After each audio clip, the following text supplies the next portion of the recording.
जिस हिंदू ने नभ में जाकर नक्षत्रों को दी है पावन संज्ञा, जिसने हिमगिरि का वच्छ चीर भू को दी है पावन गंगा, जिसने सागर की छाती पर पाषाणों को तैराया है, हर वर्तमान की पीड़ा हर जिसने इतिहास बनाया है, जिसके आर्यों ने जय घोष किया कृणवंतो विश्वमार्यम का, जिसका गौरव कम कर न सकी रावण की स्वर्णमयी लंका, जिसके यज्ञों का एक हव्य 100 पुत्रों का जनक रहा, जिसके आंगन में भयाक्रांति धनपति बरसाता कनक रहा, जिसके पावन बलिष्ठ तन की रचना तन दे दधीचि ने की, राघव ने वन में भटक भटक जिस तन में प्राण प्रतिष्ठा की, जौहर कुंडों में कूद कूद सतियों ने जिसे दिया सत्व, गुरुओं गुरुपुत्रों ने जिसमें चिर बलिदानी भर दिया तत्व, वह शाश्वत हिंदू राष्ट्र क्या स्मरणीय मात्र रह जाएगा?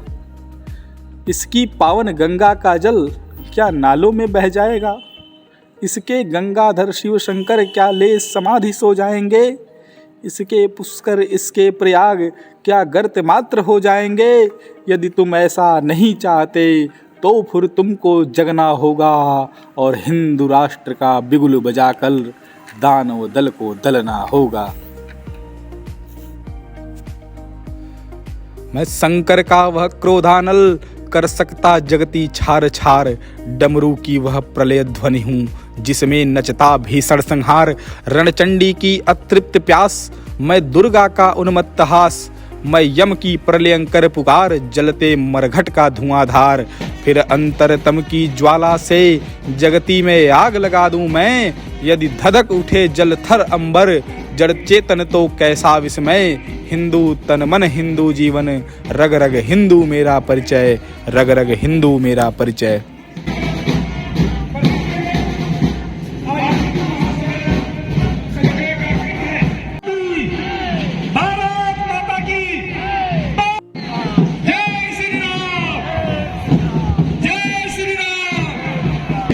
जी से सादर निवेदन है कि कृपया स्थान ग्रहण करेंगे, साथ में अन्य आगंतुक जन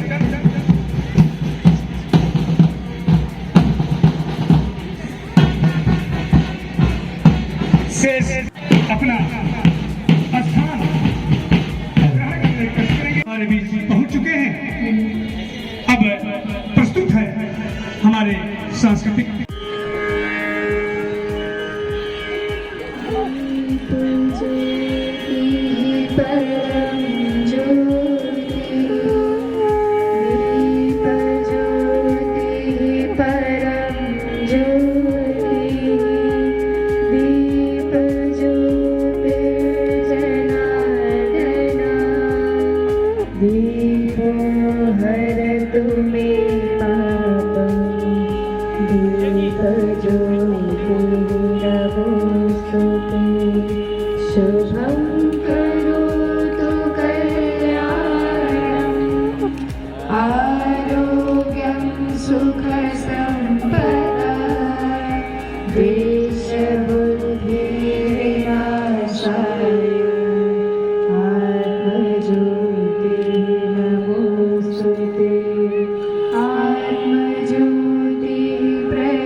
हमें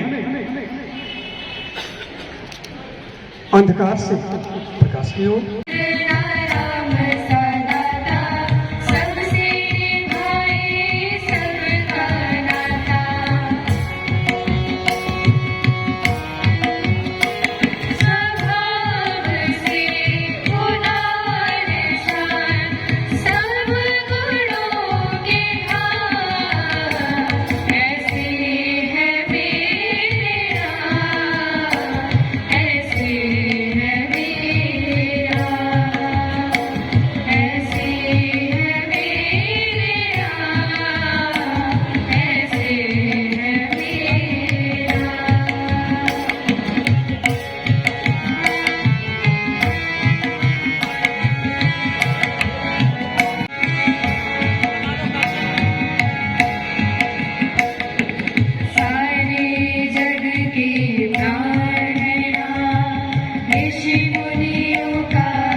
संतान थी। मैं अहिल्याबाई होलकर, एक साधारण से ब्राह्मण परिवार की पुत्री जो सदैव भगवान शिव की आराधना किया करती थी। मेरी माँ मुझसे सदैव कहती थी कि बेटी कर्म ऐसे करो कि संसार तुझे सदैव याद रखे। समय ने मुझे वही अवसर दिया, मेरा विवाह हुआ। मैंने सोचा कि जीवन थोड़ा सुखमय होगा, परंतु किस्मत ने तलवार की धार पर चलना सिखा दिया। एक युद्ध में पति भी न रहे और ससुर का भी निधन हो गया। दुश्मन दरवाजे पर खड़े थे और लोगों ने कहना शुरू किया कि अब राज्य टूट जाएगा, अंधकार में डूब जाएगा, क्योंकि एक औरत राज्य करेगी। परंतु मैंने कहा कि एक औरत नहीं, एक माँ राज्य करेगी जो आंसू भी बहा सकती है और समय आने पर तलवार भी उठा सकती है।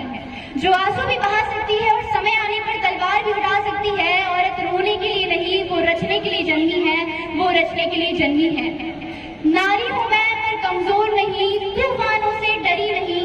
जहाँ अन्याय दिखा वहीं खड़ी हुई, अपने लोगों के लिए कभी झुकी नहीं, अपने लोगों के लिए कभी झुकी नहीं। मैंने राज्य संभाला, न किसी को भूखा सोने दिया, न किसी के साथ अन्याय होने दिया। न किसी को भूखा सोने दिया, न किसी के साथ अन्याय होने दिया। जहाँ जहाँ भगवान का नाम था वहाँ वहाँ मैंने मंदिर, घाट और धर्मशालाएं बनवाई। सड़कों, कुओं और तालाबों से माड़वा को स्वर्ग बना दिया। अंत में मैं अहिल्याबाई होलकर का संपूर्ण जीवन एक छोटे से कविता के माध्यम से प्रस्तुत करूंगी कि धन्यवाद मालवा का समझो या कह दो ये तो होना था। धन्यवाद मालवा का समझो या कह दो ये तो होना था। अहिल्या पत्थर बनी थी पहले, अब हर पत्थर अहिल्या होना था, अब हर पत्थर अहिल्या होना था। पति पुत्र का साथ था थोड़ा, मल्हार ससुर ने साथ न छोड़ा। पति पुत्र का साथ था थोड़ा, मल्हार ससुर ने साथ न छोड़ा। और जब महेश्वर राजधानी बसाई तब लगा गंगा स्वयं नर्मदा पर आई। पेशवा के लश्कर को जिसने एक चिट्ठी से डरा दिया, पेशवा के लश्कर को जिसने एक चिट्ठी से डरा दिया। उजड़ गए थे धर्म के मंदिर फिर से जिसको सजा दिया। जिसने अपनी सारी दौलत सदा जनता पर बारी है। आज बनी हूँ मैं वही अहिल्या जो सब जन के मन को प्यारी है, सब जन के मन को प्यारी है। अंत में नमः पार्वती पते हर हर महादेव। तोड़ी थी उसने तलवार से, डराने की हिम्मत आज भी कमजोर दिलों को मजबूत बनाती है। जो मुर्दों में भी जान डाल दे उसकी ऐसी कहानी थी। वे कोई और नहीं बल्कि हमारी झांसी की रानी लक्ष्मीबाई थी। बुंदेले हथौड़ों के मुख हमने सुनी कहानी थी। खूब लड़ी मर्दानी वो तो झांसी वाली रानी थी, झांसी वाली रानी थी। मैं झांसी की रानी, रानी लक्ष्मीबाई। मेरा तलवार ही मेरा लहजा है, मेरा साहस, मेरा स्वाभिमान ही मेरी पहचान है। और जब तक मेरे शरीर में प्राण शेष है तब तक मैं नहीं झुकने दूंगी अपनी झांसी का स्वाभिमान, ना ही होने दूंगी अपनी मातृभूमि का अपमान। मैं गुलामी में जीने की अपेक्षा युद्ध के मैदान में मरना पसंद करूंगी। मैं मर कर नहीं जीती, मैंने जी कर भी जीत ली थी और मर कर भी जीत ली थी। संपूर्ण भारत लड़ेगा और सब मिलकर अखंड भारत का निर्माण करेंगे। वह भारत जो समुद्र के उत्तर और हिमालय के दक्षिण में है। देशम हिंदुस्तानम प्रचक्षते, जहाँ होंगे अपने लोग, अपना राज्य, अपना वर्ण। मैं अपनी झांसी नहीं दूंगी। धरती पर गूंजा न कर, विश्वास था उसके रग रग में, देश से बढ़कर कुछ न कर। रण में बादल ऊपर चढ़कर तलवारें जब चमकी धूप में, रानी निकली शेरनी बनकर, मौत बिहारी उसके रूप में, मौत बिहारी उसके रूप में। जहाँ अन्याय मिलेगा वहाँ मनुष्य की आंखें जलेगी। मैं रानी लक्ष्मीबाई, मैंने हार को नहीं समय को चुनौती दी थी। मैंने इतिहास में लिखा, इतिहास को एक नया अर्थ दिया। लड़ाई युद्ध नहीं मेरा कर्तव्य था। हर हर महादेव। Margaret Elizabeth Noble. मेरा जन्म 28 अक्टूबर 1867 को आयरलैंड में हुआ था। मैंने संगीत एवं कला में अच्छा ज्ञान हासिल किया। मेरे जीवन का निर्णायक मोड़ उस समय आया जब 1895 में मेरी मुलाकात स्वामी विवेकानंद जी से लंदन में हुई। स्वामी जी के उदार दृष्टिकोण एवं स्नेहाकर्षण ने मेरे मन में यह बात पूरी तरह से बैठा दी कि भारत ही मेरी वास्तविक कर्मभूमि है। इसके 3 साल बाद अर्थात 1898 में मैं भारत आई और स्वामी जी ने ब्रह्मचारिणी व्रत की दीक्षा देकर मेरा नाम निवेदिता रखा। अपने गुरु की प्रेरणा से मैंने लड़कियों के लिए स्कूल खोला। निवेदिता स्कूल का उद्घाटन श्री रामकृष्ण परमहंस जी की जीवन संगिनी मां शारदा ने किया था। मां शारदा ने सदैव मुझे अपनी पुत्री समान किया एवं मेरे बालिका विद्यालय के प्रयासों में हमेशा मुझे प्रोत्साहित किया। शिक्षा के क्षेत्र में मैं उस समय इसलिए उठी क्योंकि समाज के संघात लोग भी अपनी लड़कियों को स्कूल भेजना पसंद नहीं करते थे।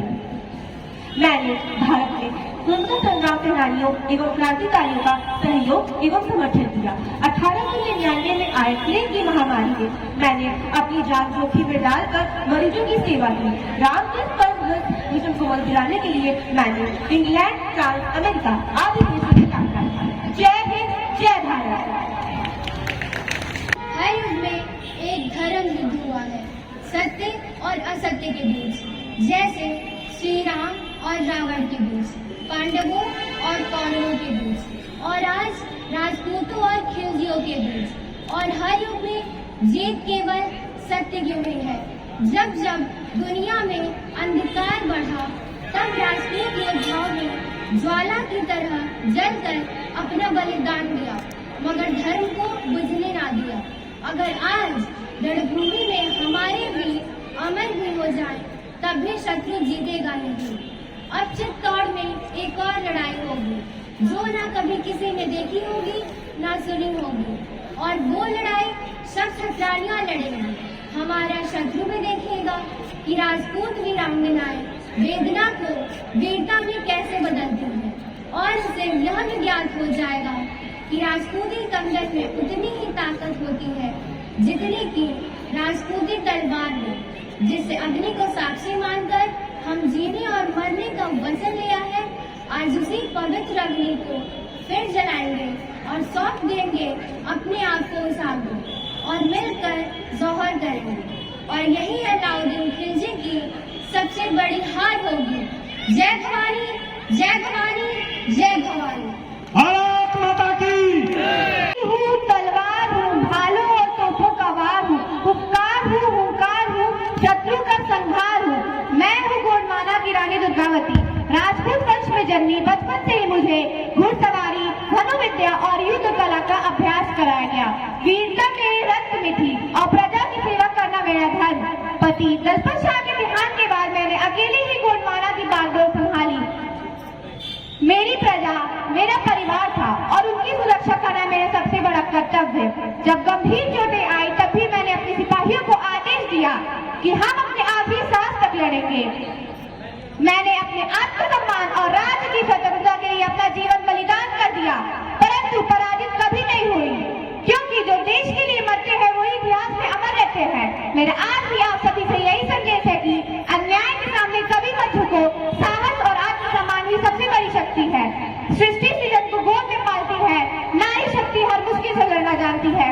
जय हिंद, जय भारत। मैं रानी अबक्का, उल्लाल की रानी, जो समुद्र के लहरों से भी ज्यादा दृढ़ और साहसी हूँ। पुर्तगाली आक्रांतियों ने मेरे पवित्र धरती पर कदम रखा, सोने चांदी की मांग की और मेरे लोगों को दास बनाना चाहा। लेकिन सुनो, यह धरती मेरी माँ है और मैं उनकी वीर बेटी।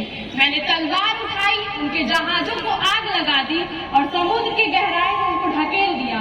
हमारे पूर्वजों ने यह भूमि बनाई जहाँ नदियाँ गाती हैं, पहाड़ गर्व से खड़े हैं और हवा में स्वतंत्रता की गंध है। मैं अकेले नहीं हूँ, मेरे साथ मेरे वीर योद्धा, मेरी बहादुर महिलाएं और मेरी धरती का टूट रोष है। पुर्तगाली तोपों और जहाजों से मैं नहीं डरती, क्योंकि मेरी इच्छा शक्ति और सच्चाई से बड़ा कोई हथियार नहीं। मैं लड़ूंगी, जीतूंगी या मरूंगी, लेकिन कभी झुकूंगी नहीं। भारत माता की जय। जिस मंच पर नारी नहीं, इतिहास की जीवन चेतना बनकर खड़ी। मैं हूँ राजमाता जिजाबाई। मैं सिर्फ एक माँ नहीं, मैं उस ज्वाला का नाम हूँ जिसने इतिहास की चिंगारी को महायज्ञ बनाया। मैंने अपने जीवन को सुखों के पड़लों पर नहीं तोला, मैंने उसे राष्ट्र, धर्म और कर्तव्य के तराजू पर रखा। संसार में चारों तरफ जब अंधकार का अधिकार था, तब मैंने दीप नहीं, मैंने सूरज जलाया। मैंने अपने पुत्र को अपनी गोद में नहीं सुलाया, मैंने उसे इतिहास की गोद में सौंप दिया। मैंने शिल्पा को कहानियां नहीं सुनाई, मैंने उसे सिंह की गर्जना सुनाई। मैंने उसे बताया कि ये धरती किसी बादशाह की जागीर नहीं, कि हमारी मातृभूमि है और मातृभूमि को मुक्त कराना ही सच्ची भक्ति है। इतिहास एक प्रश्न पूछता है, क्या कभी किसी साम्राज्य को एक स्त्री से डर लगा है? हाँ, मुगलों को लगा था, और वो स्त्री हूँ मैं, राजमाता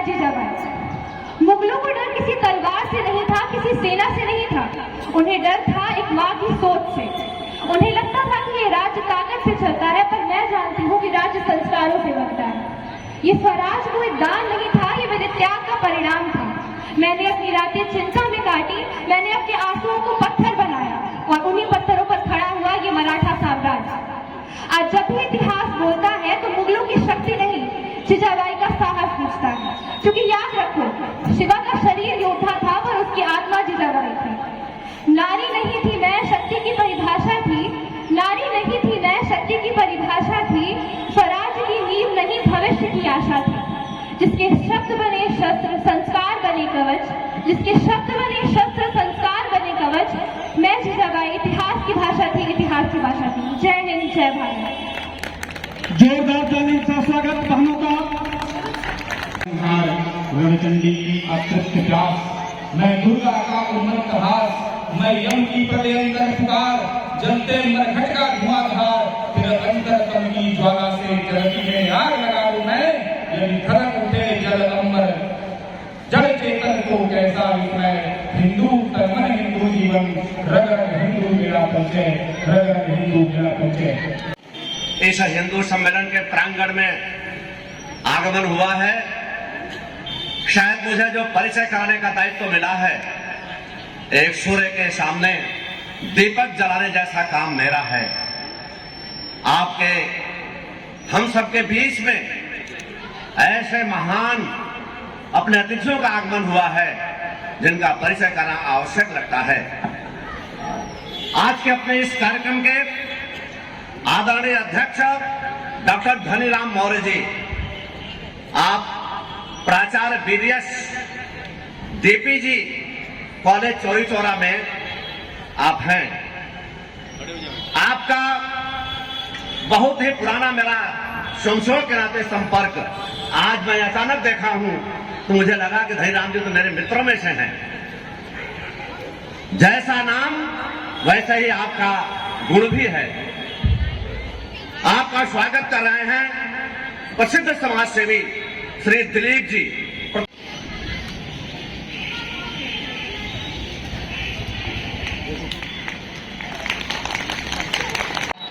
ब्रह्मा कुमारी बहन कंचन जी, वरिष्ठ राजयोग शिक्षिका तथा प्रेरक वक्ता, आप विभिन्न समाज सेवा संस्थानों से जुड़ी हुई हैं।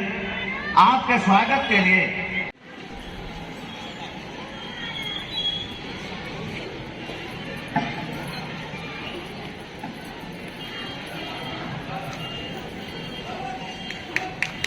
जोरदार तालियों के साथ स्वागत करेंगे। अंगवस्त्र भेंट कर आगमन अपने इस मंदिर परिसर में हुआ है। अयोध्या धाम से चलकर श्री श्री 1008 श्रीमंत महामंडलेश्वर स्वामी डॉक्टर महेश योगी जी महाराज जी, आपका आगमन हुआ है। आप सिद्धपीठ हनुमानगढ़ी अयोध्या धाम के महंत भी हैं तथा दिव्य भारत सेवा संस्थान के संस्थापक भी हैं। भारत योग एसोसिएशन और हिंदू सनातन धर्म बोर्ड के आप राष्ट्रीय अध्यक्ष हैं। 14 वर्ष की अवस्था में घर त्याग कर आप 7 विषयों से परास्नातक हैं, एमफिल हैं, पीएचडी। आप असिस्टेंट प्रोफेसर अवध विश्वविद्यालय एवं पूर्व डायरेक्टर योग विभाग मेवाड़ विश्वविद्यालय राजस्थान में रहे हैं। आपके नाम कई विश्व रिकॉर्ड हैं जिनको गिनाना बहुत ही मुश्किल है, लेकिन उसमें से कुछ मैं आपके सामने वो बता रहा हूं। सरयू नदी में 7 घंटों में 13,100 डुबकी लगाने का आपका विश्व रिकॉर्ड है। 1 मिनट में 21 बार सूर्य नमस्कार करने का आपका रिकॉर्ड है। 51 घंटे अनवरत कपाल भाती करने का आपका भी विश्व रिकॉर्ड है। सिर शासन ने 7 घंटे कपाल भाती करने का भी आपका विश्व रिकॉर्ड है। चित्रकला में 11,000 चित्रों का सृजन आपने स्वयं किया है। इतनी बड़ी महान विभूति आज हमारे इस मंदिर बस्ती के हिंदू सम्मेलन में उपस्थित हैं। हम सब जो भी यहाँ श्रोता बंधु हैं, भगनी माताएं हैं, हम सब धन्य हैं कि इतने महान मुख्य अतिथि का आपके इस परिसर में आगमन हुआ है। करतल ध्वनि से पूज्य महाराज जी का स्वागत करेंगे। बोलिए भारत माता की, भारत माता की। धरती धन्य हुई।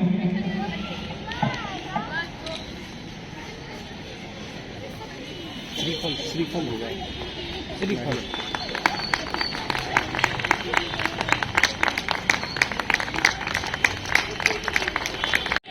भूमिका व प्रस्ताविकी का निर्वहन कर रहे हैं हमारे माननीय सह विभाग संचालक श्री आत्मा सिंह जी। अतिथि वर्षों से मुगलों का आक्रमण, 200-250 वर्षों तक लगातार अंग्रेजों के आक्रमण से भारत की आत्मा, यहाँ की रहने वाली जो संतति है वह टूट चुकी थी। उसी कालखंड में पुजरी डॉक्टर साहब, जिनका जन्म 1889 में नागपुर में हुआ, अपने अतीत, अपने गौरव को देखकर उनको यह भान हुआ कि वास्तव में सब कुछ संपन्न होते हुए भी इस देश के अंदर चरित्रवान, अनुशासित ऐसे लोग खड़ा होना चाहिए, ऐसे संगठन की आवश्यकता है। क्योंकि स्वामी विवेकानंद और महर्षि अरविंद के विचारों को ध्यान में रखकर महर्षि विवेकानंद का कहना था, अगर इस देश के वासी कुछ वर्षों तक अपने देवी देवताओं को एक बार भूल जाएं, लेकिन अगर कुछ वर्षों तक लगातार भारत माता की पूजा में लीन हो जाए तो शायद फिर से इस भारत माता का गौरव दुनिया में प्राप्त हो सकता है। आज आवश्यकता इस बात की है, यह जो समाज विभिन्न प्रकार के धर्म पंथ मतों में बटा हुआ है, जिसके कारण समाज टूट रहा है, एक बार हम सब लोगों को भारत माता की आराधना में लगना चाहिए। उसी के लिए राष्ट्रीय स्वयंसेवक संघ के संस्थापक को लगा कि वास्तव में हमें कुछ सुसंगठित ऐसा एक संगठन खड़ा करना चाहिए जिसके बल पर इस देश के इस गौरव को आगे चलकर किसी भी प्रकार से उसको सुरक्षित किया जा सके। बाल्यकाल से ही पूज्य डॉक्टर साहब क्रांतिकारियों के बीच में रहकर देश के लिए अनेक प्रकार के क्रांतिकारियों के संपर्क में रहकर, और जैसे भी इस देश के लिए, क्योंकि उसमें स्वतंत्रता की आंधी चल रही थी, इस देश को कैसे बचाया जाए, इस देश को कैसे स्वतंत्र किया जाए, क्रांतिकारियों के उस बुलंद आवाज से देश तो स्वतंत्र हो जाएगा, लेकिन आगे चलकर देश अक्षुण्ण कैसे होगा, फिर इसकी स्वतंत्रता कैसे अक्षुण्ण रहेगी, कौन इस देश समाज राष्ट्र के लगातार खड़ा होना होगा। उनको आगे चलकर पढ़ाई पूरी करने के बाद ऐसी आवश्यकता पड़ी कि एक संगठन की आवश्यकता है। 1925 में विजयदशमी के दिन राष्ट्रीय स्वयंसेवक संघ की स्थापना पूज्य डॉक्टर साहब अपने कुछ मित्रों के साथ करते हैं। भाव यही था कि जो भारत माता हमारी जगत जननी भारत माता है, इनके लिए कुछ देशभक्त राष्ट्रभक्त तैयार होने चाहिए। भाव वही था। धीरे धीरे संगठन के बल पर जो हम लोग शाखा जिसको कहते हैं, संघ की शाखा, 1 घंटे की शाखा में आने के बाद व्यक्ति के जीवन के अंदर जितना परिवर्तन होता है, उनके अंदर अनुशासन, शील, ज्ञान, यानी शारीरिक, बौद्धिक और मानसिक हर प्रकार का जो विकास होता है, वह विकास कर और देश के लिए एक ऐसे सशक्त नागरिक ऐसा खड़ा करना, यह उनका मूल उद्देश्य, शाखा का मूल उद्देश्य ही है। बंधुओं, संघ धीरे धीरे समाज के विभिन्न आरोप प्रत्यारोप को सोचते हुए यह 100वें वर्ष में प्रवेश कर 101वां वर्ष में प्रवेश कर चुका है। आप जरा कल्पना करिए, अनेक ऐसी संस्थाएं शुरू होती हैं, ऐसे संगठन शुरू होते हैं जो 2-4-10 वर्षों के अंदर या तो विलुप्त हो जाते हैं या तो उनके लोग टूट जाते हैं, वो संगठन कई हिस्सों में बंटता है। लेकिन संघ आज तक निरंतर 101वां वर्ष में प्रवेश किया, किसी प्रकार का टूट और विक्षोभ नहीं हुआ। कारण यह था कि संघ की शाखा में आने वाला स्वयंसेवक देश ही सर्वोपरि है, राष्ट्र ही सर्वोपरि है, यह मानकर यह भाव जो उसके अंदर आया, उस भाव से जो प्रेरणा मिली, उस प्रेरणा के बल पर ऐसे अनेक पीढ़ियां अपना संपूर्ण जीवन देश समाज राष्ट्र के लिए दे दिया। कितने आफत आए, कितनी विपत्तियां आई, कई कई संघ के ऊपर प्रतिबंध लगे, लेकिन उस प्रतिबंधों को झेलते हुए, उन अत्याचारों को सहते हुए संघ का स्वयंसेवक परिवार की चिंता न करते हुए समाज और देश और राष्ट्र की चिंता किया। उसमें से यह अवसर आया है। पंच परिवर्तन के माध्यम से देश के अंदर कैसे संपूर्ण समाज को, जो हमारे अनेक ऐसे समाज के लोग हैं जो समाज को बांटने का प्रयत्न करते हैं, वो समाज बटे ना।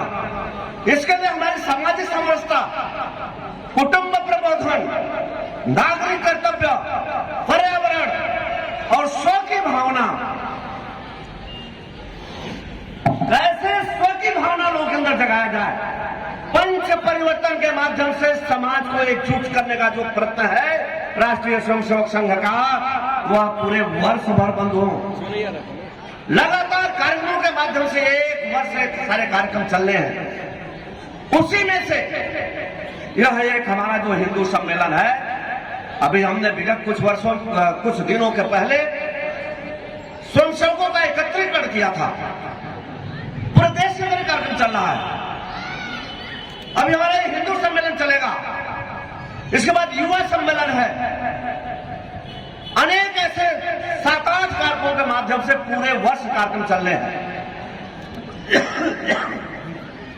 इस प्रकार राष्ट्रीय स्वयंसेवक संघ अनुरक्त अपनी इस यात्रा को पूरी करते हुए आज अपने बीच में हम सब लोग जो आए हैं। ओम शांति।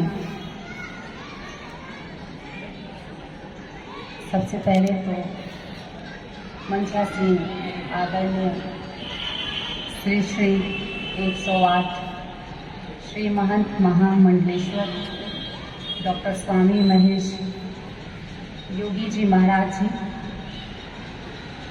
डॉक्टर धनीराम मौर्य जी, विद्यालय के प्रधानाचार्य और साथ ही साथ सभी शिक्षकगण और सनातन धर्म के सभी भाइयों और बहनों को मेरा सादर प्रणाम।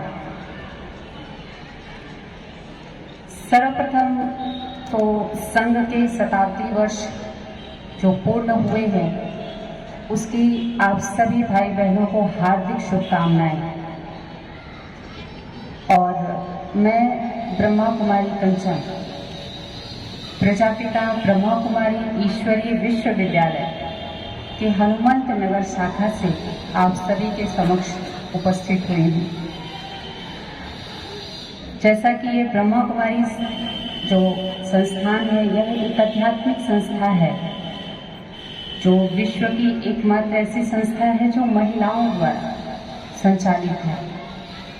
और यहाँ का जो मुख्य सब्जेक्ट है वो है राजयोग, जिस राजयोग का जिक्र हम सभी श्रीमद् भगवद गीता में भी सुनते आए कि कैसे जब अर्जुन युद्ध के मैदान में पहुंचे और वो विक्षोभ से हो गए थे, हताश से हो गए थे, तो श्री कृष्ण ने कैसे उनका मार्गदर्शन किया और वो फिर सशक्त बने और महाभारत में विजय प्राप्त की।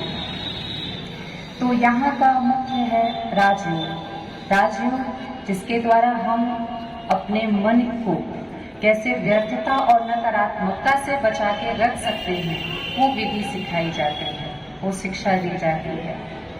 गीता जात का झलक उन्होंने हमें दिखाया और स्मृति दिलाई कि कैसे हमने अपने देश की सुरक्षा की, अपने धर्म की रक्षा की। क्योंकि जब हम अपने धर्म की रक्षा करेंगे तभी धर्म हमारी भी रक्षा करेगा। क्योंकि धर्म अपने आप में एक ताकत है, एक शक्ति है, और उस उस शक्ति से अगर हम अलग होते हैं तो फिर हमारी हार हो जाती है। इसीलिए हमें अपने धर्म को नहीं भूलना है, अपने धर्म की जागृति में रहना है, तभी हमारी विजय हुई पड़ी है। और हमारा भारत देश तो वैसे ही इसको देवों के देव महादेव की भूमि कही जाती है, 33 करोड़ देवताओं का वास बताया जाता है। तो हम सभी कितने भाग्यशाली हैं कि हम ऐसे भूमि पर हमारा जन्म हुआ। हम सभी ऐसे भूमि के वो पुष्प हैं, तो हमारा भी दायित्व बनता है कि हम अपने उस गुलों की खुशबू से सबको महकाएं और अपनी संस्कृति को, अपनी सभ्यता को कायम रखें, उसे लुप्त ना होने दें। क्योंकि आज कहीं ना कहीं हमारी संस्कृति थोड़ी पीछे की तरफ जा रही है। अगर हम थोड़ा गौर करें तो आज साइंस बहुत आगे आ गया है, टेक्नोलॉजी बहुत बढ़ गई है। टेक्नोलॉजी को यूज करना, साधनों को यूज करना ये बुरी बात नहीं है। ये अच्छा है कि हम समय के अनुसार चल रहे हैं, समाज के अनुसार चल रहे हैं, लेकिन इन सभी को यूज करते हुए, सारे संसाधनों का इस्तेमाल करते हुए अपनी जड़ों को भी हम पकड़ के रखें। क्योंकि वृक्ष या टाल टालियां, पुष्प या फल तभी तक वो जीवंत है जब वो अपनी जड़ों से जुड़े हुए हैं। लेकिन जैसे ही वो अपने जड़ से अलग होते हैं, उनका अस्तित्व खत्म हो जाता है। तो इसलिए हमें अपने अस्तित्व की संभाल करनी है। इन्हीं शब्दों के साथ मैं ब्रह्मा कुमारी इस संस्था द्वारा हमें आने का अवसर प्रदान कराया, इसलिए हम आदरणीय प्रधानाचार्य को और समस्त संस्था के लोगों को अपने तरफ से आभारी हैं। ये बहुत ही शुभ अवसर है। ऐसे शुभ अवसर कभी कभी आते हैं और हमेशा। ये हम सबका के बीच एक विचारणीय है, एक सोचनीय भी है कि जितने प्रकार के जीव जंतु हैं, प्राणी हैं, उसमें से मनुष्य सबसे बुद्धिमान और विवेकशील प्राणी माना जाता है। ये सबको अवगत है। इतना विवेकशील और विद्वान होने के बावजूद भी ये हम लोगों के लिए विचारणीय है कि उन अनेक प्रकार के विविध जीव जंतुओं और प्राणियों में मनुष्य को सुधारने के लिए, मनुष्य को बनाने के लिए बचपन से लेके वृद्धावस्था तक, जन्म से लेकर मृत्यु तक अनेक प्रकार की संस्थाएं, विद्यालय, कॉलेज, आध्यात्मिक संस्थाएं स्थापित हैं और लगातार लगी हुई हैं। ये हम लोगों के लिए विशेष विचारणीय है कि इतना सब कुछ होने के बावजूद भी लगता है कि अभी हम सुधरे नहीं हैं। जिस संस्कृति सबकी एक चिरंतन फूल रगों में हिंदू है। संस्कृति सबकी एक चिरंतन फूल रगों में हिंदू है। विराट सागर समाज अपना हम सब इसके बिंदु है। संस्कृति सबकी एक चिरंतन फूल रगों में हिंदू है। राम कृष्ण गौतम की धरती, महावीर का ज्ञान यहाँ। राम कृष्ण गौतम की धरती, महावीर का ज्ञान यहाँ। वाणी खंडन मंडन करती, शंकराचार्य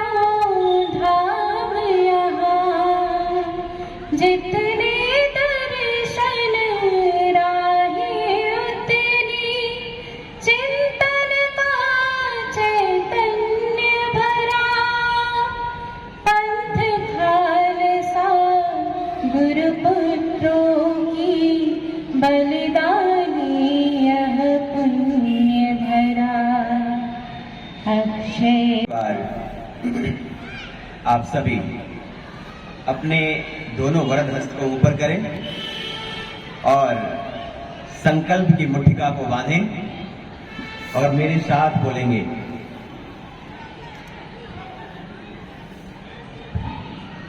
भारत माता की, भारत माता की, भारत माता की, वंदे वंदे वंदे, जय श्री राम, जय श्री राम, जय श्री राम, श्री हनुमान जी महाराज की।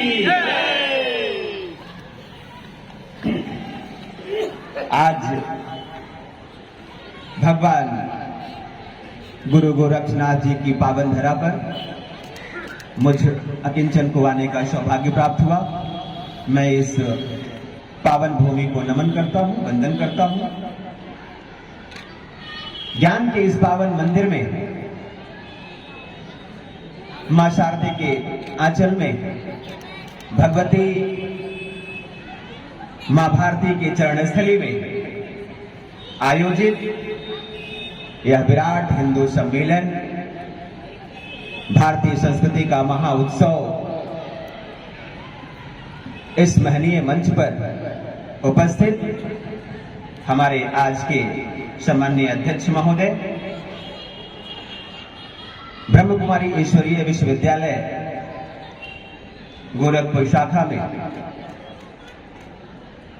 एक अद्भुत ज्योति जगा रही हमारी आदरणीय बहन, आप सभी का अभिनंदन। और इस संपूर्ण विद्यालय को, इस ज्ञान के इस महामंदिर को एक तपस्वी पुजारी की भांति एक दिशा दे रहे हमारे इस विद्यालय के प्राचार्य महोदय, गोरखपुर के हमारे विभाग के विभाग प्रचारक महोदय, जिला प्रचारक महोदय, उपस्थित समस्त विद्वत शिक्षक बंधु और भारत की जो हमारी युवा पीढ़ी बैठी है, हमारी मातृशक्ताएं बैठी हैं, भारत के भविष्य के रूप में एक श्वेत कमल दल के रूप में हमारे बच्चे बैठे हैं, सभी को अयोध्या की पावन धरा से बहुत बहुत मंगल शुभकामनाएं। आज हम सभी हिंदू और हिंदुत्व की चर्चा के लिए बैठे हैं, भारत के स्वाभिमान की जागृति के लिए बैठे हैं, सनातन संस्कृति की प्रवाहमयी धारा के उन्नयन के लिए बैठे हुए हैं। भारत साधारण भूमि नहीं है, भारत ऋषियों की भूमि है, भारत देवताओं की भूमि है, भारत तर्पण की भूमि है, भारत वंदन की भूमि है, भारत अभिनंदन की भूमि है, भारत वसुधैव कुटुंबकम की भूमि है, भारत सर्वे भवन्तु सुखिनः सर्वे सन्तु निरामया की भूमि है। भारत वह भूमि है जहां से भारत के एक एक युवाओं ने, भारत के एक एक ऋषियों ने, भारत की एक एक मातृशक्ति ने निकल करके दुनिया के पटल पर भारत के स्वाभिमान को, भारत के अस्तित्व को दुनिया के फलक पर दिखाया और हमारा भारत विश्व गुरु के रूप में स्थापित होकर के दुनिया का नेतृत्व करने के लिए सदैव से तत्पर रहा। हमारा वह भारत है। भारत स्वयं में एक वटवृक्ष है जो पूरी दुनिया की श्वास चेतना बन करके, आत्म चेतना बन करके, ज्ञान की धारा बन करके, विज्ञान की धारा बन करके, सनातन की धारा बन करके हर एक अंतःकरण को छूती है, पूरी वसुधा के अंतःकरण को छूती है और लेती उनसे क्या है, जैसे हमारा वृक्ष कार्बन डाइऑक्साइड को ग्रहण करता है और पूरी दुनिया को ऑक्सीजन देता है। उसी तरह से सनातन धर्म, उसी तरह से भारत, उसी तरह से भारत के हिंदुत्ववादी शक्ति पूरी दुनिया को चेतना देने का काम करती है। इसीलिए हम विश्व गुरु के रूप में कहे जाते हैं। जब जब संपूर्ण वसुधा में विषमता आई है, जब जब भारत के स्वाभिमान, भारत के अस्तित्व में खतरा आया है, तब तब कोई न कोई हमारा महापुरुष जगा है, हम आप सभी के बीच से जगा है और भारत के स्वाभिमान को, भारत की अस्मिता को बढ़ाने का काम किया है। भारत के गौरव को और नए भारत के उत्थान के लिए, एक नए भारत के अभ्युदय के लिए भारत की भूमि सदैव काम करती रही है। ये भारत की भूमि भगवान राम की है, ये भारत की भूमि भगवान कृष्ण की है, यह भारत की भूमि भगवान बिरसा मुंडा की है, यह भारत की भूमि जो है अंबेडकर जी की है। ये भारत की भूमि हमारे उन मातृशक्तियों की है जिन्होंने जीजाबाई बनकर के जो है छत्रपति शिवाजी को जन्म दे दिया। यह भारत की वह भूमि गुरु समर्थ राम गुरुदास जी की है जिन्होंने छत्रपति जी को जन्म दे दिया। यह भारत की भूमि जो है हमारे परमहंस जी की है जिन्होंने भारत को स्वामी विवेकानंद दे दिया। भारत के भूमि पर जब जब विषमताएं आई, भारत के महापुरुषों ने भारत के पुरुषार्थ को, भारत के स्वाभिमान को, भारत की युवा शक्ति को जागृत किया। हमारा भारत हर समय समर्थता के साथ खड़ा हुआ और पूरी दुनिया को राष्ट्र की धारा में, विश्व बंधुत्व की धारा में, सनातन की धारा में ला करके विश्व गुरु के रूप में स्थापित किया है। जब हो ही धर्म की हानि, बाढ़े असुर अधम अभिमानी, तब तब ले ही प्रभु ही अवतारा। जब जब अधर्म बढ़ा, जब जब धर्म पर संकट आए, तब तब हमारी कोई न कोई ईश्वरीय सत्ता इस धरा पर आई है और पूरी प्रथा को बांधने का काम किया। त्रेता युग में जब रावण का अत्याचार बढ़ा तो भगवान श्री राम आए और एक अयोध्या से एक अकेला तपस्वी भगवान श्री राम निकलते हैं। पूरी भारतवर्ष की समरसता को स्थापित करते हुए उन्होंने एक व्यक्ति को नहीं चुना, अपने राज्य के लोगों को नहीं चुना, भारत के लोगों को चुना। उन्होंने निषाद राज को अपना मित्र बनाया, माता सबरी के जूठन खाए, जो है पंपापुर में जाकर के सुग्रीव जी से मित्रता की। बानर को, भालू को, कोल को, भील को, वनवासी को, आदिवासी को भगवान राम ने सबको एकत्रित किया और एक अकेला महामानव अयोध्या की पावन भूमि से निकल करके समुद्र तट पर भारत की नारी के स्वाभिमान के लिए, भारत की अस्मिता को जागृत रखने के लिए एक ऐसा विशाल सेना तैयार किया जो अयोध्या की चतुरंगड़ी सेना से हजारों गुना बड़ी थी, जो रावण की सामर्थ्यवादी सेना से हजारों गुना बड़ी थी। और किसके खिलाफ खड़ा किया? चलत दशानन डोलक यवनी, जिसके चलने से पूरी धरती कंपायमान होती थी, उनके सम्मुख भारत का एक युवा पुरुषार्थी, एक मनुष्य शक्ति भगवान श्री राम खड़े होते हैं और खड़ा से अधर्म का नाश करके धर्म की स्थापना करते हैं। ये भारत की भूमि है। भारत की भूमि से हमारे जब द्वापर युग में असुरों का अधम बढ़ा तो भगवान श्री कृष्ण ने सुदर्शन उठाई। आज हम जिस समय सदी काल में हैं, भारत, अगर हम अपने इस युग की बात करें, 1200 वर्षों तक भारत को मुगलों ने, अंग्रेजों ने, डच ने, कुषाण, तमाम ऐसे जो है हमारे अफगानियों ने, ईरानियों ने, डचों ने भारत को गुलाम बनाने का पूर्ण प्रयत्न किया। भारत को लूटने के लिए, भारत की अस्मिता को खंडित करने के लिए काम किया, लेकिन हर सदी काल में हमने उनको चुनौती दी है। भारत के ऋषियों का स्वाभिमान जगा। एक एक ऋषि भारत का स्वयं में भारत बन करके दुनिया का नेतृत्व करने के लिए तत्पर हुआ। लाख योनियों पर अनुसंधान किया, पूरी वसुधा को एक अकेला व्यक्तित्व योग दे दिया। भारत के इसी भूमि पर एक ऋषि महर्षि धन्वंतरी जन्मे, करोड़ों पौधों पर अध्ययन किया, पूरी वसुधा को आयुर्वेद दे दिया। भारत के इसी भूमि पर एक ऋषि महर्षि शूनक जन्मे, नैमिषारण्य में उन्होंने पहला गुरुकुल स्थापित किया, जिस गुरुकुल में 88,000 शिष्य थे और पूरे भारतवर्ष में उनके शिष्यों ने निकल करके 8.5 लाख गुरुकुल की स्थापना की और पूरे भारतवर्ष में शिक्षा की ज्योति जगा दी। आज भारत में 8 लाख गांव हैं। आप परिकल्पना करिए कि हमारे प्राचीन महापुरुषों ने, हमारे ऋषि महापुरुषों ने भारत के एक एक गांव में गुरुकुल की स्थापना की। ज्ञान परंपरा को बढ़ाने के लिए भारत के एक एक गांव में मंदिर की स्थापना की। धर्म परंपरा को बढ़ाने के लिए भारत के एक एक गांव में अखाड़ों का निर्माण किया, अपनी शक्ति को प्रतिबिंबित करने के लिए। भारत वह भूमि है जहां से एक ऋषि भास्कराचार्य जी निकले और संपूर्ण ग्रह नक्षत्रों को लाकर के 10 रुपए के पंचांग में डाल दिया।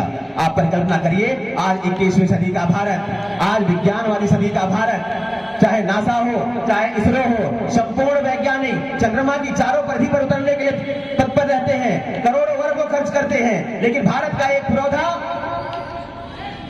यम नियम एटो प्लेटो बुध शुक्र चंद्रमा बृहस्पति सबकी संपूर्ण गणना को लाकर के 10 रुपए के पंचांग में डाल देता है। ये भारत की शक्ति है। भारत का एक युवा सन्यासी बाल्यकाल से ही निकल करके भारत के चारों दिशाओं की परिक्रमा करते हैं भगवान शंकराचार्य।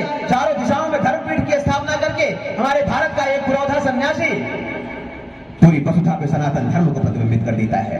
भारत का एक युवा ऋषि ज्ञान परंपरा को बढ़ावा देने के लिए एक धूल खेलते हुए बालक को उठाता है और उन्हें चंद्रगुप्त बना करके संपूर्ण भारत, अखंड भारत का स्वामी बना देता है।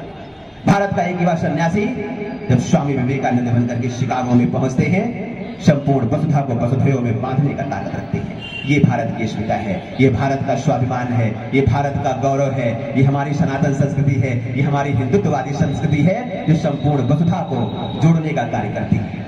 अगर हम अपने इतिहास को उठा करके देखें, जब भारत हमारा मुगलों से परेशान होना शुरू कर दिया, मुगल आक्रांता भारत की अस्मिता को क्षति पहुंचाना शुरू कर दिए, उस समय हमारे भारत के एक ऋषि का स्वाभिमान जगा और मुगल सल्तनत में खड़े होकर के पूज्य गोस्वामी जी ने हनुमान चालीसा लिखी और एक बार हनुमान चालीसा का वाचन किया, पूरी मुगल सल्तनत का सत्यानाश हुआ। भारत जब अंग्रेजों के द्वारा पीड़ित हुआ, एक छोटी सी कंपनी ईस्ट इंडिया भारत में आई और हमारे एक दूसरे राजाओं को आपस में लड़ाना शुरू किया, हमारे एक दूसरे भाई को आपस में लड़ाना शुरू किया। उन्होंने अपनी संस्कृति का बीजारोपण करना शुरू किया, भारतीय अस्मिता को खंडित करना शुरू कर दिया, हिंदुत्व को खंडित करना शुरू कर दिया। और जब हमारे घर में हमारे ही बहन माताओं की अस्मिता लुटने लगी, हमारे माताओं का स्वाभिमान खंडित होने लगा, हमारी बहन बेटियां अपने घर में कुचली जाने लगी, तब भारत के युवाओं का स्वाभिमान जगा और हमने पंथ, मजहब, समुदाय सब कुछ त्याग करके एक भारतवासी बनकर के, एक हिंदुत्ववादी विचारधारा को लेकर के, एक सनातन की विचारधारा को लेकर के हमने हाथ में तिरंगा उठाया, हमने हाथ में भगवा ध्वज उठाया और भारत का एक एक नागरिक बसंती चोला पहन करके निकल पड़ा और हमने भारत को आजाद करा लिया। ये हमारा भारत का शब्द। बोले भारत माता की। और हर समय जब हमने टोलियां बनाई, हमने संगठन बनाया, हमारे संगठन के सम्मुख कोई खड़ा नहीं हो सका, लेकिन उसके लिए हर एक को आगे आना पड़ा। जब अंग्रेजों के अत्याचार से भारत पीड़ित होने लगा, भारत के एक बालक यही पास की भूमि से मंगल पांडे ने एक बीड़ा उठाई, एक क्रांति का बिगुल फूंका और उनके सामने भारतीयों की हजारों की संख्या चल पड़ी। हमारे जो क्रांतिकारी सैनिक थे, जब अंग्रेजों के द्वारा उनको बेड़ियां पहना दी गई, भारत के एक युवा क्रांतिकारी सुभाष चंद्र बोस जी का स्वाभिमान जगा और उन्होंने भारत में नहीं अनेकों देशों में जाकर के सारे उन कैदी हिंदुत्ववादी लोगों के स्वाभिमान को जगाया और उन कैदियों ने मिलकर के हिंद फौज की स्थापना की, भारत के स्वाभिमान को प्रतिबिंबित किया। और इसी तरह से आज के 100 वर्ष पहले भारत के एक युवा सन्यासी पूज्य हेडगेवार जी का स्वाभिमान जगा। उन्होंने संघ की स्थापना की। उन्होंने बताया जनमानस को कि संघे शक्ति कलयुगे। अगर हम संगठन से काम करते हैं तो उसका लाभ आज 100 वर्षों से पूर्ण बीजारोपण हुई शक्ति हमारे सामने प्रतिबिंबित हुई। आज हम संगठन की शक्ति में आकर के 370 को मुक्त करा दिया। कश्मीर में जहां हमारे भाई बहनों पर, हमारे हिंदूवादी भाई बहनों पर अत्याचार होता था, उनको मुक्त कराया। आज इसी संगठन की शक्ति ने 1200 वर्षों की गुलामी के बाद भारत की संप्रभुता जो हमारे ऋषियों ने, हमारे पूर्वजों ने अपने अंतर चेतना में भारतीय संस्कृति के, हिंदुत्व के स्वाभिमान को जीवित रखा। 1200 वर्षों से प्रताड़ित होने के बाद भारत के स्वाभिमान को खंडित नहीं होने दिया, भारत की गौरव गाथा को खंडित नहीं होने दिया, हिंदुत्व विचारधारा को खंडित नहीं होने दिया, भारतीय संस्कृति पर आंच नहीं आने दी। उन्हीं महापुरुषों के बदौलत आज हमने 12 वर्षों के बाद अपने संगठन की शक्ति से अयोध्या में भव्य श्री राम मंदिर का निर्माण किया है। परम स्नेही एक तपस्वी माता ने एक तिनका उठा लिया और एक सती नारी के एक तिनका के सम्मुख रावण का चंद्रहास गिर गया। ये भारत का स्वाभिमान है। लेकिन ये स्वाभिमान जागृत कब होता है कि जब हमारी माताएं पति पर आंच आने से पहले उनके पीछे मां सीता बनकर के नंगे पांव निकल पड़ती हैं। हमारी मातृशक्ति वह शक्ति है जो हमेशा से अपने बालकों के अंदर ऐसा पुरुषार्थ भरा है। तो एक एक बालक स्वयं में भारत बनकर के इस वसुंधरा के उन्नयन के लिए खड़ा हो पड़ा। माता जीजाबाई ने एक बालक में स्वाभिमान भरा और छत्रपति शिवाजी ने मुगलों से, मराठों से दांत खट्टे कर दिए। भारत का एक बालक महाराणा प्रताप बनकर के निकले, खास की रोटियां खाई, लेकिन भारत की अस्मिता पर आंच नहीं आने दिया। उन्होंने जंगल में रह करके जनजातियों को, हमारे भाई बहनों को, भील भाई बहनों को, कोल भाई, सबको इकट्ठा किया, एक समर्थशाली सेना बनाया और मुगलों के दांत खट्टे कर दिए। तो जब जब भारत की अस्मिता पर आंच आई है, भारत के महापुरुषों ने, भारत की युवा शक्ति ने भारत को नई चेतना देने का काम किया है। भारत जब सनातन की धारा में रहा है, भारत जब ऋषियों के सानिध्य में था, तो भारत में केवल ध्रुव, प्रहलाद, एकलव्य, अभिमन्यु ने जन्म लिया और भारत की अस्मिता और भारत के स्वाभिमान की रक्षा के। लेकिन दुर्भाग्य का विषय है कि जब हमने अपनी ऋषि परंपरा से विमुख होने का कार्य किया, जब हमने अपनी सनातन की परंपरा से विमुख होने का कार्य किया, तो हमने पश्चिमी सभ्यता को आत्मसात करना शुरू कर दिया। मैं आज की युवा पीढ़ी से बताना चाहता हूं, आज की मातृशक्ति से बताना चाहता हूं कि आज सनातन की ज्योति जलाने वाला एक ऐसा केंद्र हमारा ये सरस्वती शिशु मंदिर भी है। परिकल्पना करिए, जब हम गुरुकुल में थे तो हमारे घर में ध्रुव, प्रहलाद, एकलव्य, अभिमन्यु पैदा होते थे। आज कि हमारी युवा पीढ़ी मैकाले की शिक्षा पद्धति से भी बहुत जुड़ गई है।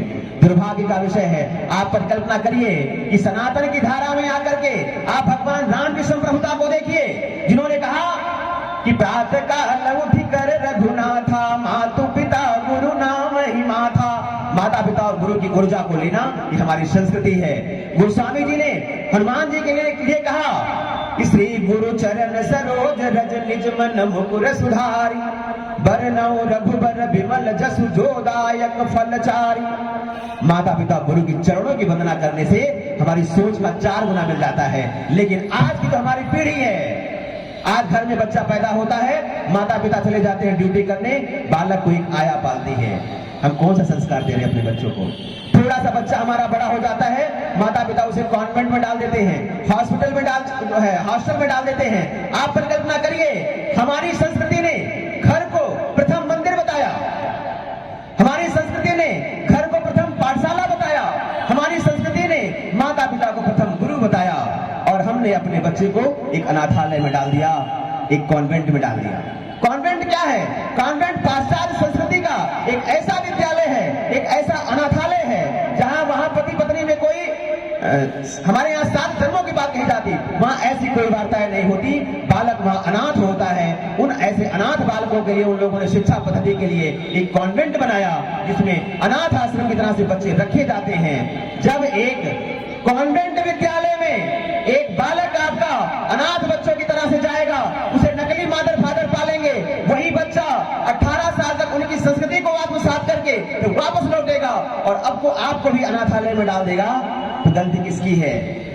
ये सोच लीजिए, ये हमारी माताओं की गलती है, हमारे पिताओं। इसी सोच को लेकर के हमारे पूज्य गुरु गोलोलकर जी ने, हमारे पूज्य नाना देशमुख जी ने भारतीय संस्कृति में एक नई चेतना को जागृत करने के लिए गोरखपुर की इस पावन धरा पर 1952-53 ईस्वी में एक ऐसे सरस्वती शिशु मंदिर विद्यालय का निर्माण किया, जिसके आंचल में आप बैठे हैं और यहां से सनातन की एक नई किरण प्रतिबिंबित हुई। आज पूरे भारतवर्ष में 33,000 हमारे सरस्वती शिशु विद्या मंदिर जैसे गुरुकुल भारत की युवा पीढ़ी को एक नई दिशा देने का काम कर रहे हैं। ये भारत का स्वाभिमान है। आप परिकल्पना करिए कि भारत का एक एक युवा सन्यासी, भारत का एक एक महापुरुष, भारत का एक एक युवा अगर संकल्प लेता है तो वह संकल्प हमारी राष्ट्र चेतना बन जाती है, वह संकल्प हमारी विश्व बंधुत्व की बात बन जाती है। और हर सदी में, हर धारा में, हर काल में आकर के हम एक नए कालखंड का निर्माण करते हैं। ये भारत की संस्कृति है, ये भारत की अस्मिता है। बनाते हैं जब जब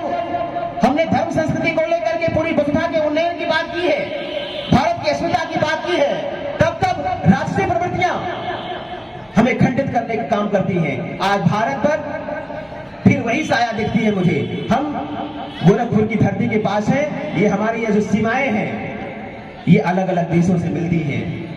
आज भारत की अस्मिता को खंडित करने के लिए, भारत के हिंदुत्ववादी विचारधारा को खंडित करने के लिए, सनातनी पद्धति को खंडित करने के लिए हमारे साथ आए दिन व्यभिचारियों के षड्यंत्र होते हैं।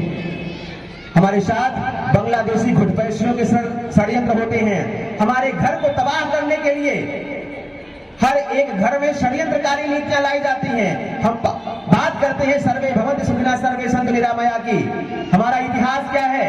हमारे यहाँ गांव में एक उत्सव होता था, एक विवाह होता था, उसमें एक एक प्राणी का, एक एक परिवार का सुनियोजित रूप से कार्य सुनिश्चित होता था। बच्चा घर में पैदा होता था, एक माता हमारे चतुर्वर्ण से आ जाती थी उनकी सेवा करने के लिए। घर में हमारी शादियां होती थी, दधी खिलाने एक ग्वाल माता आ जाती थी, सुहाग देने के लिए एक धोबन माता आ जाती है, सर पे ताज उठाने के लिए एक घरकार माता आ जाती है, अगर गांठ बांधने के लिए एक नाई माता आ जाती है, पूजन कराने के लिए एक ब्राह्मणी माता आ जाती है। हमने हर परिवार को एक परिवार के रूप में माना, हमने इसी को वसुधैव का नाम दिया, हमने इसी को कुटुंब का नाम दिया, और कुटुंब में रह करके हमने पूरे घर की संरचना को सुनिश्चित किया, हमने पूरे गांव की संरचना को सुनिश्चित किया, हमने पूरे राष्ट्र की संरचना को सुनिश्चित किया, और पूरे विश्व को परिवार मान करके हमने वसुधैव की बात करी। ये भारत की भूमि है। लेकिन कुछ विधर्मियों को हमारी संप्रभुता, हमारा कुटुंब, हमारी सनातन संस्कृति शोभा नहीं देती, तो हमेशा काली नेमी बन करके आखिर इसमें विद्रोह करने का कारण बनते हैं। आज घुसपैठी बांग्लादेशियों की यही स्थिति है। मैं चाहता हूं, आज इस मंच से आह्वान करता हूं अपनी माताओं के लिए, अपने बच्चों के लिए, कि आज हम अपने घरों में संकल्प लें कि उसी व्यक्तित्व को प्रवेश देंगे जिसके माथे पर चंदन हो, जिनके माथे पर चोटी हो, शिखाएं हो। इसके होने के बाद भी हम सुनिश्चित करें कि ये हमारे सनातनी परिवार का है, ये हमारे हिंदुत्ववादी विचारधारा का है। ऐसे लोगों घर में प्रवेश करें। आप परिकल्पना करिए, उनके जो जिनके उनका क्षेत्र है, उनके क्षेत्र में आप प्रवेश नहीं कर सकते हैं। आप उनके बॉर्डर में जाएंगे, 100 लोग खड़े मिलेंगे, हमारे घर में वो घुस जाते हैं। आज स्थिति ऐसी हो गई है कि हमारे घर में परिवार चला जाता है नौकरी करने के लिए, माताएं घर में बैठी हैं। मैं आपसे आग्रह करता हूं, आपने मोबाइल उठाया, गूगल फोन उठाया और आपने काम क्या किया? घर में चूल्हा खराब है, आपने एक व्यक्ति को गूगल से आमंत्रित कर लिया। वो कौन है ये आपकी जानकारी होनी चाहिए। आपके घर में सब्जी लेकर के आ रहा है व्यक्ति, वो कौन है ये आपकी जानकारी होना चाहिए। आपके घर में ट्यूबवेल खराब हो गया, नल खराब हो गया, आपने किसी को गूगल से बुला लिया, वो कौन आ रहा है आपके घर में, ये सुनिश्चित होना चाहिए। क्योंकि अगर एक अलग परिवार का व्यक्ति जो हमारे साथ विखंडन पैदा करने वाला है, अगर वो आपके किचन तक पहुंच रहा है, आपके वो ड्राइंग रूम तक पहुंच रहा है, तो आपकी अस्मिता खंडित होने का कार्य हो सकता है। इसलिए मैं चाहता हूं कि जो हमारी विचारधारा का नाम हो उसे कार्य नहीं समझे, उसे अपनी परिधि में प्रवेश न दें। और पूरी वसुधा देखने लगी है। हम वह वटवृक्ष हैं जो हर सदी काल में बैठ करके दुनिया का नेतृत्व करने के लिए तत्पर हो सकते हैं। हमारे अंदर ऋषियों की जीन है, हमारे अंदर देवताओं की शक्ति है, क्योंकि भारत की भूमि पर और कोई दूसरा जन्म नहीं लेता।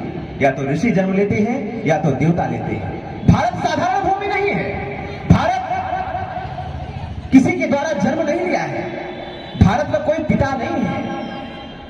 भारत वह भूमि है जो प्रकृति प्रदत्त है, जिसकी संरचना स्वयं प्रकृति करती है, जिसकी संरचना स्वयं परमात्मा करता हो, वह भारत है।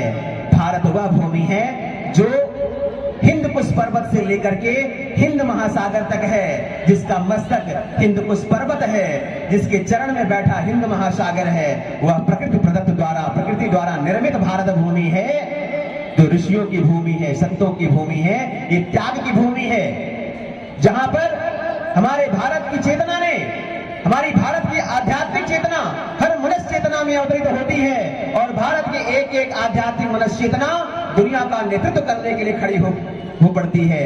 भारत सनातन की भूमि है। सनातन का कोई पिता नहीं है।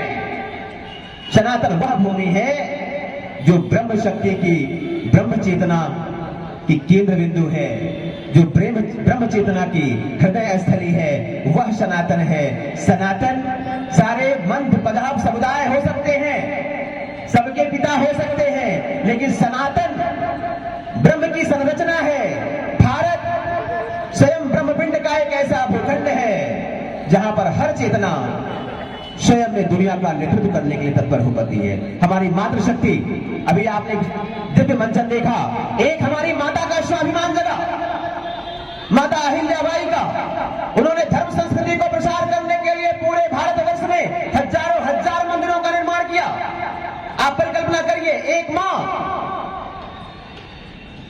जिनके पति न हो, जिनका परिवार छूट जाए, जिनका भूखंड अधिपत्य खत्म हो जाए, वह मां शक्ति अपने अंदर संकल्प ले लेती है और उन्होंने धर्म संस्कृति को जागृत करने के लिए हजारों मंदिरों का निर्माण किया। हमारे पूज्य गुरु समर्थ दास जी, जिन्होंने भारत की सीमाओं को सुनिश्चित करने के लिए हजारों मठों मंदिरों का निर्माण किया, भारत की संप्रभुता को बचाने का कार्य किया। हमारी माता लक्ष्मीबाई ने अंग्रेजों के खिलाफ एक अभियान छेड़ा और अपने झांसी पर आंच नहीं आने दी। ये भारत का स्वाभिमान है। जब हमारे अयोध्या से एक माता निकली, राम भगवान श्री राम ने किया, कोल को जोड़ा, भील को जोड़ा, मल्लाह को जोड़ा, सबको जोड़ा और सबको एक मंच में लाकर के काम किया है। इस विचारधारा को हमारे संघ परिवार ने जोड़ा।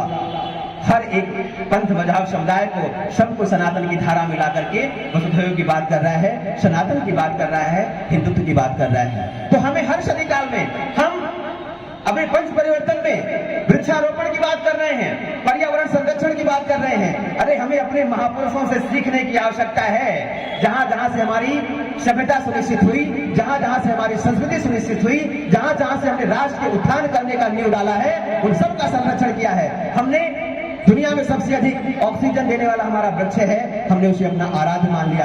दुनिया का भरण पोषण करने वाली हमारी माता गंगा है, हमने उन्हें मां मान लिया। हमने इस भूमि को, जिस पे हमारे कदम पड़ते हैं, हमने उन्हें भारत मां मान लिया। हमने इस तरह से अपनी संस्कृति का, अपने पर्यावरण का, जल का, भूमि का, वायु का संरक्षण किया है। ये हमारी सभ्यता है। हम कुटुंब की बात करते हैं। आप परिकल्पना करिए कि आज दुर्भाग्य का विषय है, कभी हमारा परिवार, ये भारत पूरी वसुधा कुटुंब मानने की बात करता है, लेकिन मैं आज हर परिवार से आग्रह करता हूं कि घर में 4 लोग बैठे हैं, चारों मोबाइल लेकर के अलग अलग दिशाओं में हैं। उनकी संस्कार तब सुनिश्चित होगी जब गुरुकुल परंपरा की तरह से एक गुरु के नीचे 40 विद्यार्थी बैठेंगे। मैं यही चाहता हूं कि घर का हर गार्जियन ये सुनिश्चित करे और 1 घंटे कम से कम अपने पूरे परिवार के साथ बैठे, उनके साथ वार्ता करें, उनके सुख और दुख को जाने, उनकी शक्ति को जाने, अपने बालक के शौर्य को जाने, अपने बालक की सामर्थ्य को जाने और उस चेतना शक्ति पर उस बालक को कार्य करने के लिए, उस स्किल पे काम करने के लिए शुरू करे। तो हर घर में एक बालक पुरुषार्थी होगा, हर घर में एक बालक ऐसा प्रभावशाली होगा। और एक और आग्रह करता हूं कि जिस तरह से हम अपने घर और परिवार को चलाने के लिए, अपने कुटुंब को चलाने के लिए, हम घर के एक युवा को चाहते हैं कि हमारा एक युवा ऐसा पुरुषार्थी हो जो नौकरी करे, बिजनेस करे, व्यापार करे, जिससे पूरे घर की सुरक्षा सुनिश्चित हो सके। तो मैं इस मंच से आग्रह करता हूं कि भारत आपका है, हिंदू आप हैं, सनातन संस्कृति को आपको हमेशा अपनी चेतना में जीवांत रखना है। क्योंकि जब धर्म नहीं होगा तो हम क्या कर सकते हैं?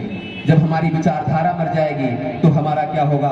जब हमारा राष्ट्र अचेतन शक्ति में खो करके विषम स्थितियों में होगा तो हम अपने घरों में बैठ करके अपनी कमाई हुई 2 वक्त की रोटी नहीं खा सकते। इसलिए मैं चाहता हूं कि हर परिवार से आग्रह करता हूं, जैसे हमारा संघ परिवार हर घरों से एक स्वयं सेवक तैयार कर रहा है, मैं हर परिवार से आग्रह करता हूं कि अपने घरों में एक ऐसे बालक को भी जन्म दीजिए, एक ऐसे बालक का भी संरक्षण करिए, पोषण करिए कि वो हर समय, हर सदी काल में, हर क्षण अपने स्वाभिमान को लेकर के मां भारती के स्वाभिमान पर आंच न आए, उसके लिए भी तत्पर रहे। हर गांव में मैं चाहता हूं कि एक टोलियां बने, हर घर से एक युवा उसमें सम्मिलित हो, हर नगर में एक टोलियां बने, उसमें हर एक युवा सम्मिलित हो और वो हिंदुत्व की धारा के लिए, सनातन की धारा के लिए, भारतीय संस्कृति के स्वाभिमान के लिए, मां भारती की रक्षा के लिए, भारत के व्यक्तित्व की रक्षा के लिए, सनातन संस्कृति की रक्षा के लिए हमेशा तत्पर हो। क्योंकि जिस तरह से आपको अपने घर की इकोनॉमी चलाने के लिए एक बालक की आवश्यकता है, उसी तरह से अपने घर को सुरक्षित रखने के लिए, अपने परिवार को 2 वक्त की सही समय पे रोटी देने के लिए भी एक बालक की आवश्यकता है। तो ऐसी बालक को आप अपने घरों में सुनिश्चित कराएं, उनकी एक टोलियां बने और वो व्यापक स्तर पर जब भी हिंदुत्व में खतरा आए, जब भी मां भारती के चरणों में कोई समस्या आए, तो वो सभी सदैव तत्पर होकर के इसका निराकरण करें। मैं ऐसी कल्पना करता हूं। तो निश्चित तौर पर जो ये हमारा आज पूरे भारतवर्ष में हिंदू सम्मेलन आयोजित हो रहा है, ये हमारी खोई हुई अस्मिता को, हमारे नए दिव्यतम जीवन को प्रतिबिंबित करने के लिए है, क्योंकि भारत साधारण भूमि नहीं है। मैं बार बार कहता हूं, ये देवों की भूमि है, ये ऋषियों की भूमि है। यहाँ से एक एक युवा चेतना निकल करके पूरे राष्ट्र का नेतृत्व करने के लिए तत्पर होता है। हमारे पूज्य स्वामी विवेकानंद जी ने कहा था कि 21वीं सदी भारत की सदी है, 21वीं सदी सनातन की सदी है, 21वीं सदी हिंदुत्व की सदी है, 21वीं सदी नए भारत का अभ्युदय करने वाली सदी है, 21वीं सदी वसुधैव की सदी है, 21वीं सदी सर्वे भवन्तु सुखिनः सर्वे सन्तु निरामया की सदी है, 21वीं सदी पुनः भारत को विश्व गुरु बनाने वाली सदी है। और की वाहक है हम, नियति ने इस सदी में हमको चुना है। और हमने जब अपने स्वाभिमान को जगाया, अपने पूर्वजों की अस्मिता पर वापस हम लौटे, तो हमने राम जन्मभूमि को पा लिया, हमने भगवान विश्वनाथ की भूमि को पा लिया, हमने 370 खत्म किया है। ऐसे बहुत सारे षड्यंत्र जिस तरह से हमारे साथ हुए हैं, उन सारे षड्यंत्रों के खिलाफ हमारी इस युवा पीढ़ी को, हमारे इस युवा चेतना को खड़ा होना है। और भारत जिस पुरातन काल में जाकर के वसुधैव की बात करता रहा, भारत पुरातन काल में जाकर के जिस भारतीय संस्कृति की बात करता रहा, भारत पुरातन काल में जाकर के जिन बालकों के अंदर आध्यात्मिक ऊर्जा को चैतन्य करके एक नए भारत के स्वाभिमान को जीवित करता रहा, हमें उसी भारत के साथ, एक समर्थ भारत के साथ, एक विश्व गुरु वाले भारत के साथ खड़ा होना है। मैं ऐसा इस मंच से आग्रह करता हूं कि आप सभी संकल्प लें कि हम मां भारती के स्वाभिमान के लिए, भारत के गौरव के लिए, भारतीय संस्कृति के रक्षा के लिए सदैव तत्पर हो जाएंगे, क्योंकि जब हम राष्ट्र हैं तभी हम हैं। तो अपने राष्ट्र के स्वाभिमान की जागृति हमारे ऐसी होती रहे। और आने वाला जो हमारा कल है, जिस तरह से हमारे महापुरुषों ने, हमारे ऋषियों ने विश्व गुरु भारत दे दिया, हमारे महापुरुषों ने आजाद भारत दे दिया, आज नियति ने यह जिम्मेदारी सौंपी है कि हम आने वाला कल, आने वाला भारत अपने युवा पीढ़ी को कैसा लेके जाने वाले हैं।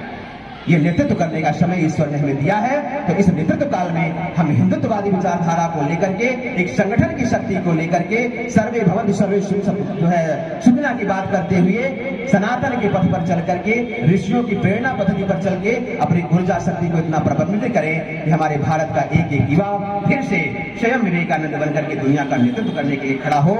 हम ऐसे भारत की परिकल्पना करते हैं। और मैं ये आज इस मंच से दृढ़ता के साथ कहता हूं कि वो समय काल दूर नहीं है। हम 21वीं सदी के धारा में हैं। आज के 10 वर्षों के बाद जिस भारत का आप सूर्योदय देखेंगे, उस भारत का मैं देखना चाहता हूं कि भारत अब पश्चिमी सभ्यता से विमुख हो।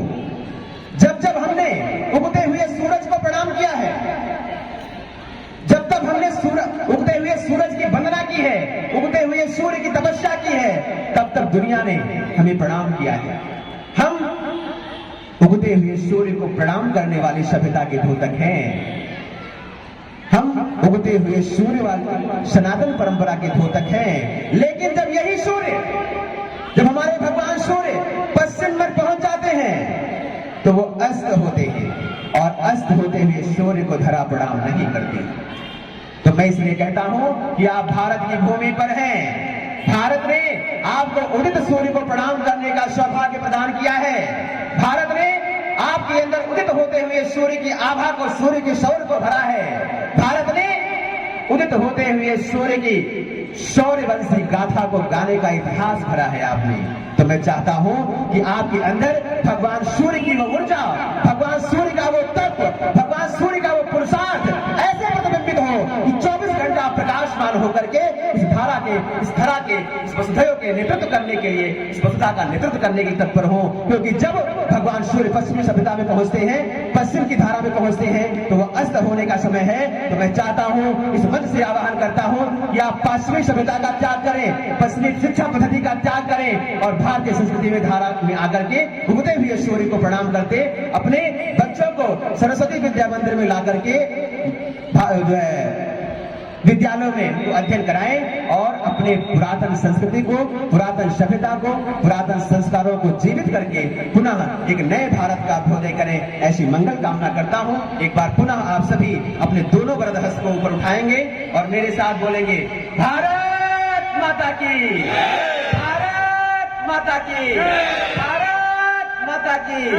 वंदे वंदे वंदे, जय श्री राम, जय श्री राम, श्री हनुमान जी महाराज की, श्री हनुमान जी महाराज की। बहुत बहुत धन्यवाद। जय हिंद।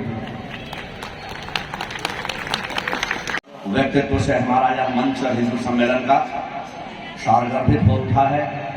सूरज की रोशनी नहीं दिख रही है, फिर भी इस मंच से जो वाणी का जो आशीर्वचन मिला है, अयोध्या धाम से चल करके हमारे महंत महेश जी महाराज जी का जो आशीर्वचन प्राप्त हुआ है, वास्तव में हम सब आभारी हैं, शब्दों में नहीं कहा जा सकता है।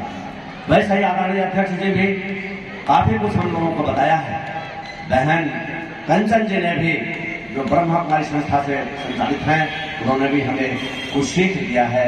इस हिंदू सम्मेलन में हम सब आभारी हैं, इस मातृशक्ति का और अपने बंधुओं का, जिन्होंने इतने विपरीत मौसम में भी और धैर्यपूर्वक इस मंच का सम्मान किया है। मंच से जो उद्घोषित वाक्य हैं उनको आपने सुना है। साथ ही हिंदू सम्मेलन को आयोजित करने वाले हमारे जो इस मंदिर बस्ती के शाखा की जो टोली है, उन टोली के समस्त सदस्यों को बहुत बहुत धन्यवाद, जो विगत एक सप्ताह से हर घरों में भारत माता का चित्र इस हिंदू सम्मेलन के सूचना के माध्यम से और ओम का चित्र हिंदू संगठित इस प्रकार का एक संदेश हर घरों में लेकर गए हैं। इस प्रकार हमको यह जो प्रांगण उपस्थित कराए हैं, हमारे इस विद्यालय के प्रमुख समिति के बंधुओं को भी बहुत बहुत धन्यवाद, क्योंकि धन्यवाद एक औपचारिकता है।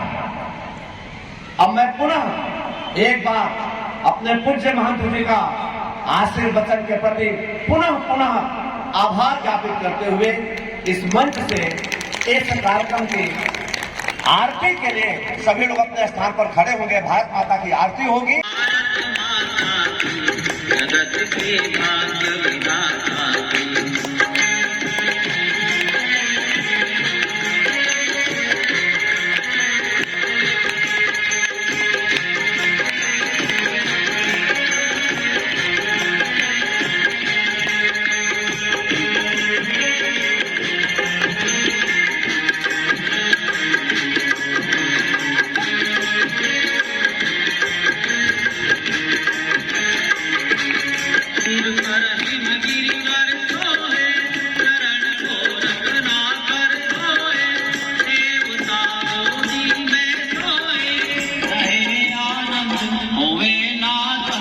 समर्पित चन बोलो जय कोटि प्रदाता जगत के भाग्य विधाता आरती भारत माता जगत के भाग्य विधाता।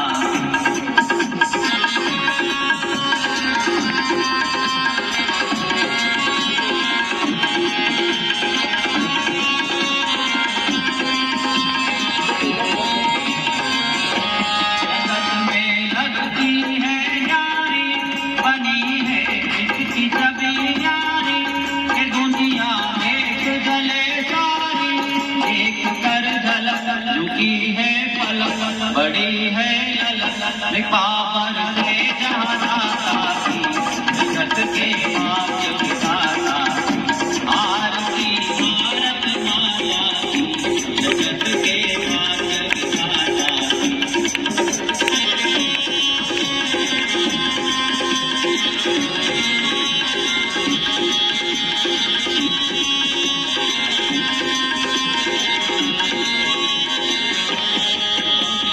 गंगा जमुना नहाने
शपथ की माता की जगत के भाग्य विधाता आरती भारत माता की जगत के भाग्य। आज हम सब यहाँ हिंदू सम्मेलन के इस पावन अवसर पर एकत्रित हुए हैं। यह केवल एक सभा ही नहीं, एक नारे लगाने का मंच ही नहीं, यह केवल एक औपचारिक आयोजन है। यह सम्मेलन हमारे अस्तित्व, हमारी अस्मिता, हमारे आत्मसम्मान व हमारे आत्म जागरण का प्रतीक है। परंतु हिंदू सम्मेलन की आवश्यकता ही क्यों? ऐसा हमारे वर्तमान, हमारे अतीत व हमारे भविष्य की गहराई से जुड़ा हुआ है। साथियों, हिंदू धर्म विश्व का सबसे प्राचीन जीवन दर्शन है। यह धर्म ही नहीं बल्कि धर्म के साथ कर्म, ज्ञान और भक्ति का समन्वय है। जहाँ एक ओर वेद हमें ज्ञान देते हैं, उपनिषद आत्मबोध कराते हैं, गीता कर्म योग सिखाती है, रामायण व महाभारत जैसे ग्रंथ हमें मर्यादा व कर्तव्यों का पाठ पढ़ाते हैं। हिंदू संस्कृति ने मानवता को सिखाया सर्वे भवन्तु सुखिनः वसुधैव कुटुंबकम। परंतु साथियों, आज हमें आत्ममंथन करना होगा। क्या हम स्वयं इस महान विरासत के प्रति जागरूक हैं? क्या हमारी नई पीढ़ी अपने इतिहास को जानती है? क्या हमें गर्व के साथ यह कहने में संकोच नहीं होता कि हम हिंदू हैं? आज के समय में हमारी संस्कृति, परंपराएं और आस्थाएं अनेक प्रकार की चुनौतियों से घिरी हुई हैं। कभी हमारे त्योहारों को प्रदूषण के नाम पर निशाना बनाया जाता है, कभी हमारी आस्थाओं का उपहास किया जाता है, तो कभी हमारे इतिहास को तोड़ मरोड़ कर प्रस्तुत किया जाता है। ऐसे समय में यदि हम संगठित नहीं होंगे, यदि हम अपनी बात मजबूती से नहीं रखेंगे, तो आने वाली पीढ़ियां हमें कभी क्षमा नहीं करेंगी। ऐसे समय में हिंदू सम्मेलनों की आवश्यकता पड़ती है। इस सम्मेलन से हमें यह समझ में आता है कि हम अलग अलग पंथ, संप्रदाय, जाति या क्षेत्रों से तो हो सकते हैं, लेकिन हमारी आत्मा एक है, हमारी संस्कृति एक है और हमारा राष्ट्र एक है। यह सम्मेलन समाज में फैली उस भ्रांति को तोड़ता है कि हिंदू समाज बटा हुआ है। हिंदू सम्मेलन का उद्देश्य है संगठन, समरसता और सशक्तिकरण। आज का हिंदू सम्मेलन युवाओं के लिए विशेष रूप से आवश्यक है, क्योंकि आज का युवा तेज है, प्रतिभाशाली है, पर कई बार दिशाहीन भी तो हो जाता है। सोशल मीडिया, भौतिकवाद और तात्कालिक सुख उसकी जड़ों से उसे दूर ले जा रहे हैं।